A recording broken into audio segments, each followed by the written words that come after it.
Hi there. This is my pair of McIntosh MC-30 amplifiers. Over the next few clips, I'm going to go ahead and show you the outside as well as the inside of these amplifiers. I collect and sell this gear as I need space. I also buy this gear as I hoard it. I don't really hoard it, but I do enjoy buying and restoring gear and getting it to the next person who will enjoy it. So if you have any gear, please send me a message or an email. I'll leave my email in the description.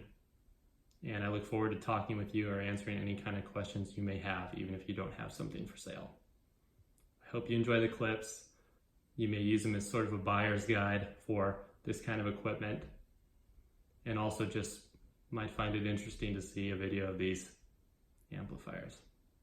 Thanks.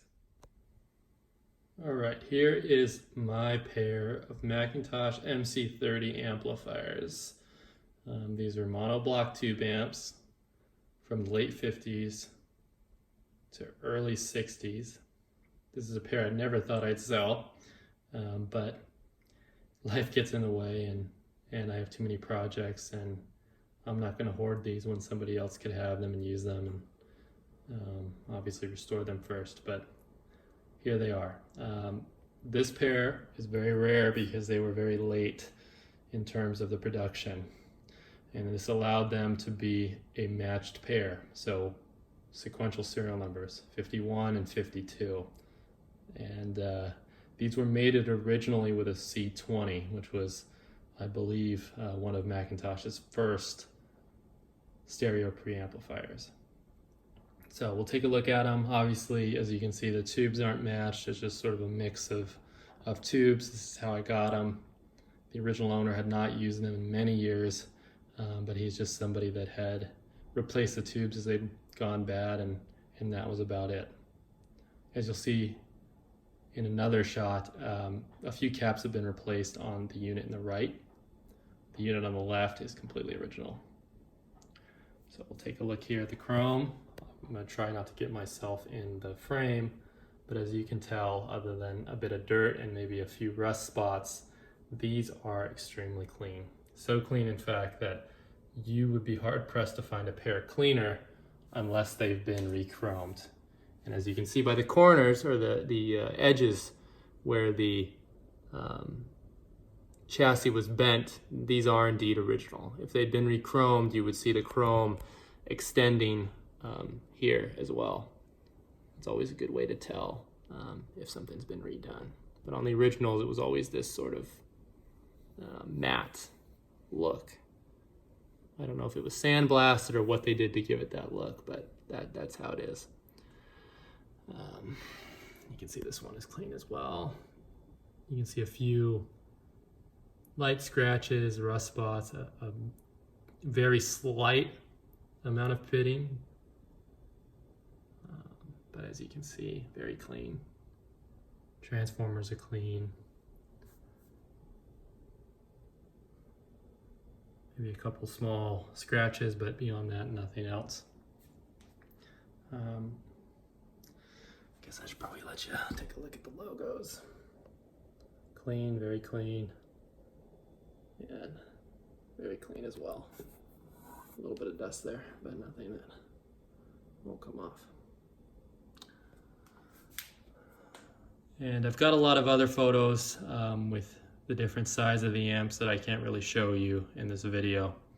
But at least I can go along on the side of this amp, and I can sort of show you how clean everything is here. See, as you can see, just a little bit of rust / pitting right there on the edge, but not much of it. You can see how clean both the switches are. Rare to find them where they look this good. Looks like they're brand new.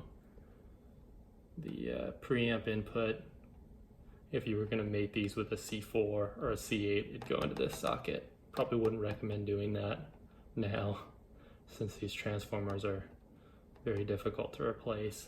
Here's your input, once again, like brand new. And the barrier strip, this is always a great sort of, I guess it's the one part of the amplifier that gives you an idea of how much it's been used. And as you can see, every barrier is intact. No broken ones, and that in itself is extremely rare. It seems like all the screws are original, they're all there on both of them. And as you can see, just extremely clean. And it's the same on the other amp, even though I won't be able to show you that right now. So anyway, feel free to ask any questions.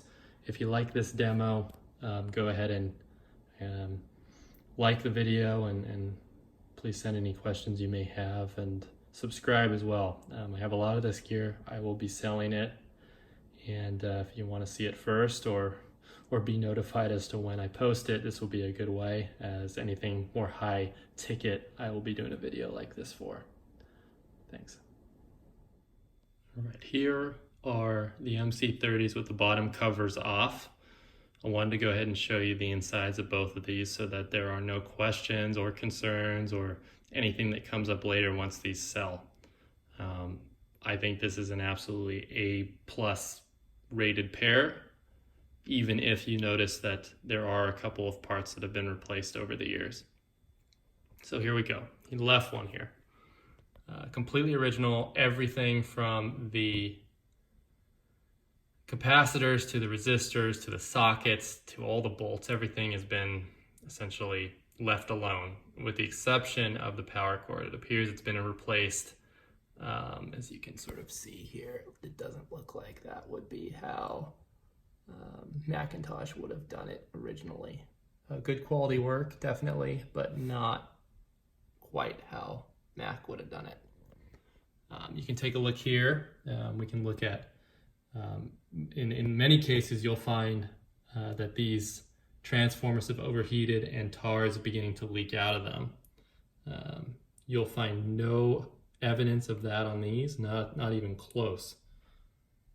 You can look down into the transformer and see that the wires still aren't covered in tar, but then you can look in and see where the tar begins, where it should be. And you can see that here as well. So just absolutely clean, absolutely beautiful. And even the bolts don't look like they've ever been disturbed. No one's ever touched them since this was all put together. On these capacitors, I don't care if they test well or not, I would replace them. It appears that the wax coating or something has begun to sort of fall off of them, or maybe it's the interior of the cap beginning to deteriorate and leak out. At any rate, I'd replace these before I'd ever think about using these amplifiers for any amount of time. You can see all the original Bumblebee caps. I don't see any evidence of them cracking, which is pretty common with this type of cap. Many will say that you should replace them. I'm not going to go ahead and give you my opinion on that. It's up to you, but definitely something to think about. And you can take a look here at how clean everything is. And also, there's all your resistors. And you can look at the sockets. And we'll go to the second amp. As you can see, it's had at least 3 caps replaced.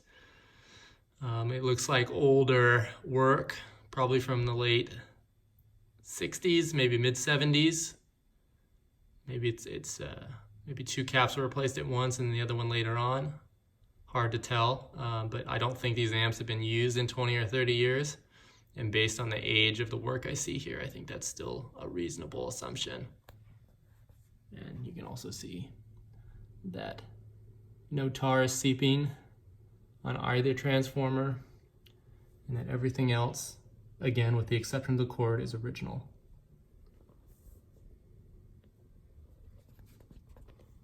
And once again, the sockets and all the resistors seem to be original. I'll go ahead and show you the fuses. These are most likely both the original fuses, and they're still good.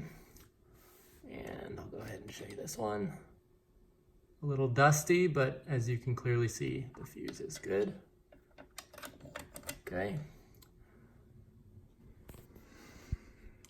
just go ahead and take another look at them. So now that you've seen both the inside and outside of these amplifiers, I hope you can make an informed decision whether or not you buy these or another pair. First things first, if you find a pair of these, don't plug them in. Who knows how long it's been since they've been turned on? Who knows if they've been serviced? Always, always, always make sure to get a pair of these amplifiers properly serviced if you don't know how. Always take the bottom covers off to make sure that there aren't any obvious signs of tar leaking out, modifications that would make these into a guitar amplifier, for example, or any other hack jobs, to put it politically correct.